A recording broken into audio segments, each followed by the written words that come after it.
Hello world, welcome to the Breakup Diaries. My name is Ashley Collins and I'm so happy that you are alive today. I'm so blessed to share this planet with you. Thank you for being here. Allow me to reintroduce myself. I was talking to my friend yesterday and she was saying that you need to put some more context in your content. And I was like, what are you talking about? And she said, you're talking to the audience as if they already know you. And I was like, you're right, because it's been so long. It's been a year since I posted my first video. And so I just want to clear up all the confusion of why I first started this channel. First off, I'm from Florida. I live in Florida right now. AKA Satan's fucking asshole. If you don't believe me, look at the fucking weather right now. Like, it's cloudy on one side and it's fucking sunny on another side. I was in a relationship for 3 years. And, oh, can I tell you the story of how we first met? I love telling this story. It was at a pajama party. And I was actually not really into him. I was into his friend. But his friend wanted nothing to do with me. So I started flirting with him. And it was just like flirting and teasing. I told him my name was Peppa. I didn't even tell him my real name. And he said he was Salt. And he's like, can I be the Salt to your Peppa? And we exchanged phone numbers. And like, he never messaged me, right? 2 weeks later, he started at my job. So we were working together and he said that I was the most annoying person he'd ever met in his life. And I was like, fuck you, I'm not annoying. Like, I'm gonna annoy the shit out of you until I'm not annoying. And then a couple weeks later, he was trying to call into work because his car broke down. And so I was like, hey, do we need to come pick you up? And then it turned into like us just carpooling together. And then we were sleeping in the same bed together. And then we got together. The second year of us dating is when shit went south. I cheated and it never really healed. He would always bring it up and I would always try to ignore it. I would always try to avoid it. And then we moved to a new city together. And I thought that would help things, but it didn't. Another thing is he suffered from major anxiety and depression, and which is why I'm such a huge advocate for it. I mean, I have anxiety, but mine is very mild compared to what his was. He could sleep 24 hours because sometimes he couldn't stand being awake. And fun fact, some health insurance, some psychologists, some psychiatrists, therapists, they don't take a certain kind of health insurance. And even if they do take it, it's going to take you at least two weeks to a month, sometimes even 2 months to see the therapist. And then even then, medication is expensive. So I would see him firsthand spiraling in and out of depression and getting those Adderall fixes. And then when it was empty, like, he would just be numb and lifeless. And we stopped caring about each other, and we both grew very selfish and resentful towards each other. And I remember the day that we broke up, it was so dramatic as fuck. It was dramatic as fuck, so Tyler Perry-esque. I took all of his shit and I threw it outside. He took the fucking TV. He threw all my makeup in the toilet. I was very mad about that. And he took the dog, and I said to myself, he'll come back. He's coming back. He always comes back. But he didn't come back. And so here I was in this new city, no family, no friends. And I was so embarrassed. I was so ashamed. I was like, I proclaimed, I confessed my love to him, to the world. I said that he was the one, and the one that was meant for me left. A phrase that I love is, take your broken heart and turn it into art. And I hate writing. I fucking hate writing. And I don't draw. So I picked up my camera and I produced the first vlog. And then it turned into this kind of therapy session where every morning I would pick up the phone and I'd be like, hey, Ashley, how are you doing today? How are you feeling? I do that before work, getting dressed. Hence why I'm always in a bra in my videos, because I vlog first thing in the morning to check in with myself.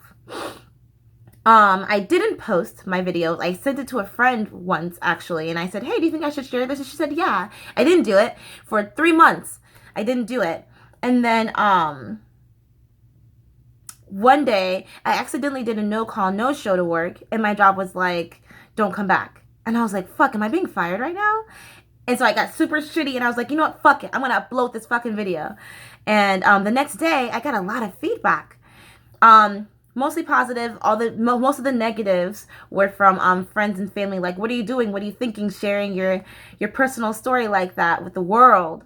And then I was like, you know what, why don't I just be consistent about it? I've always been really big into motivation. I fucks with Gary Vee so hard. Eric Thomas, Lisa Nichols, Oprah, obviously, Mel Robbins, Grant Cardone, Evan Carmichael. I love them so much. And I thought to myself, I'm doing all this motivation, I'm working out, but nothing is happening.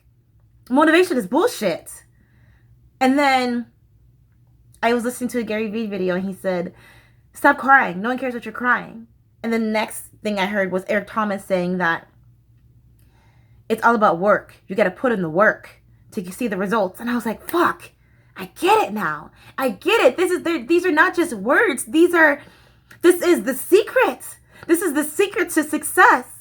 And I have this thing where I'm like, if I just come to you naked and bare with my fucking wrist showing, will you actually accept me? I used to be a really big liar. I used to lie all the time out of habit. And I'm done lying. I'm done faking it. I'm done pretending to be someone that I'm not. I really passionately believe that if I speak my truth, something great, something phenomenal, it's going to come from it. Have you ever seen Pleasantville or A Single Man? I'm going to use the movie A Single Man. This is not a spoiler. This movie is like 10 years old, with Colin Firth and Julianne Moore and the kid that was Beast in X-Men. But this man has depression, and he's decided that day that he's going to take his life. Spoiler alert. Watch the movie anyway. But throughout his day is gray when he feels detached, when he feels withdrawn. But then as he's interacting with people and he feels that connection with them, things become bright and colorful and lively. Things just aren't, everything's just heightened. And I get these feelings sometimes, like right now I feel it, that I feel bright and I feel like something amazing is going to happen for me. And it's not happening right now. I mean, it's happening right now. I mean, great things are coming to me. And obviously, like, those bad things are happening and that friction happens, but it's my choice how I react to it. And I'm a firm believer that I post consistently because my goal is one a day. I just want to make one person smile a day. I want to make one person joyful a day. And whether that is hitting send on that email that you were scared to send, or breaking up with that person that you know is not good for you, or whether that's deciding not to take your life, one person a day is always my goal. And by me bringing you value, by me not having any secrets, being naked and bare, maybe something beautiful and something great will happen for me. What is success for me? I don't know. I'm still trying to figure that out. I know it's not money. I know that if I was on an island just creating art and giving out content and I was just working for food, I know I would be happy doing that. This is my truth. And I try not to hide things. I get very nervous, but like I know that if I'm nervous to talk about something, I know that I need to talk about that day. And it's working, actually. It's working. Yeah. Comments. I would love. I love collaborating with people. I don't have a lot of friends, but I feel like if I have the most internet friends in the world, maybe I won't feel so alone. I'm not cured. I'm not healed. I'm still taking this process to love myself. But you know what? It took me 29 years to actually look in the mirror and say, hey, Ashley, you're kind of the shit.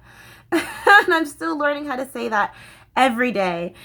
Because there's a lot of evil in the world. There's a lot of shitty people out there in the world. But you know what? That shittiness is also inside of us. And I just choose to show that light.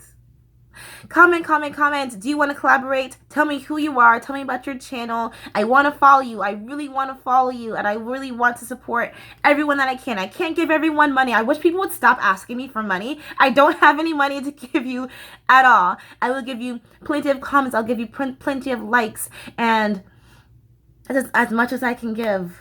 Please stop trying to sell me shit, because I can't buy shit from everyone.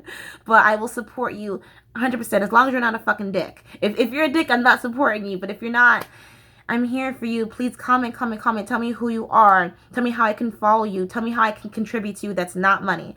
Unless you want to give me money. And then also subscribe.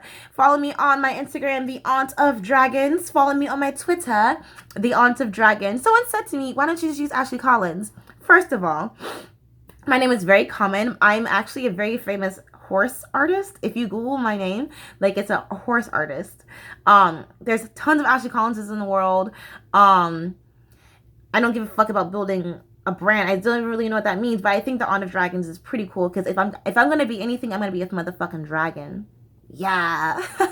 Love you guys. Happy Taco Tuesday. I'm gonna go fucking eat.